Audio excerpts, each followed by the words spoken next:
ជំរាបសួរបងប្អូនវីដេអូនេះខ្ញុំថតតាំងពីការខែរដូវផ្ការីកនៅស្រុកអាល្លឺម៉ង់នៅក្នុងទីក្រុងដែលខ្ញុំរស់នៅនឹងបងប្អូនមានច្រើនកន្លែងដែលគេដាំដើមផ្កាសាគូរ៉ាបងប្អូនមើលនេះហ៊ីកឡើងអូយវាហ៊ីកល្អខ្លាំងណាស់បងប្អូនអើយហើយអាផ្កាហ្នឹងស្ទីបវាទៅទុន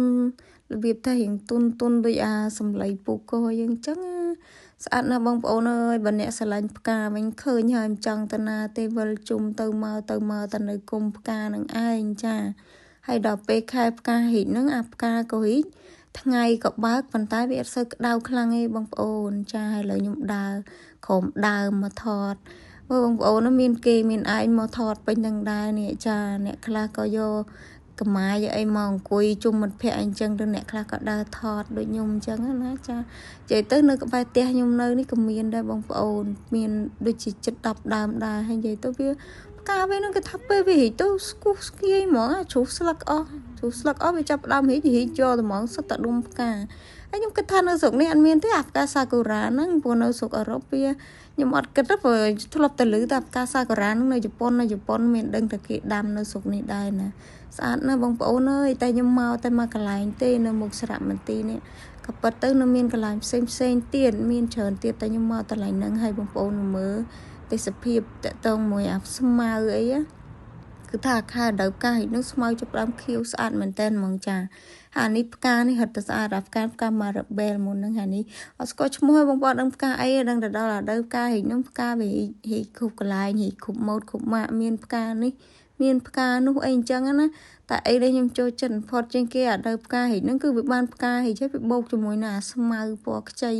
វាលាស់ស្មៅហ្មងខែហ្នឹងស្អាតណាស់បងប្អូនចា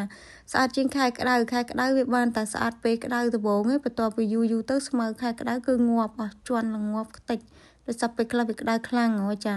ហើយបងប្អូនមកមើលនេះដៃស៊ីនេះណាស្រឡាញ់ដៃស៊ីចូលមកខ្ចត់វិចទៅដោះពេញដីដូចយើងព្រោះយ៉ាងចាអាផ្កាយើងអត់ថែហ្នឹងនិយាយទៅល្អបងប្អូនអាផ្កាដាំខ្លួនឯងនិយាយថាងាប់តិចទីគ្មានសល់ទេចាហើយដើមនេះក៏ហ៊ីកស្អាតដែរនិយាយទៅផ្កាខែដើមផ្កាហ៊ីកហ្នឹងតាំងអាដើមឈើធំតាំងអាដើមឈើទូចអីហ្នឹងវាហ៊ីកទាំងអស់ហ្មងបងប្អូនអាដើមនេះខ្ញុំភ្លេចឈ្មោះបាត់ហើយបងប្អូនអើយមិនដឹងឈ្មោះអីទេប៉ុន្តែឃើញផ្កាវាស្អាតមែនតើហើយបន្ទាប់ពីវាផ្កាហើយនឹងចាប់ដើមផ្លែហ្នឹងតែឃើញពីណាគេហូបទេផ្លែហ្នឹងឃើញនៅពេញដើមចាតែស្អាតណាស់បងប្អូនហើយក៏អូបចាផ្កាវាក៏អូបមែនតើហើយនេះមើលស្មៅឃើញស្មៅវាល្អបងប្អូនខៀវហើយអត់មានសម្រាមមានអីទេវាមិនថាល្អឥតខ្ចោះណាអាសម្រាមហ្នឹងកន្លែងខ្លះក៏វាមានតិចតួចប៉ុន្តែគាត់ថាវាមិនមានច្រើនដូចស្រុកយើងទេវាស្អាតអញ្ចឹងបងប្អូនវាស្មៅគេនេះចាហើយមានផ្កាដៃស៊ីដុះមួយអីចឹងទៅចាចេះតែខ្ញុំស្រឡាញ់ទេសភាពស្រុកនេះទាំងថា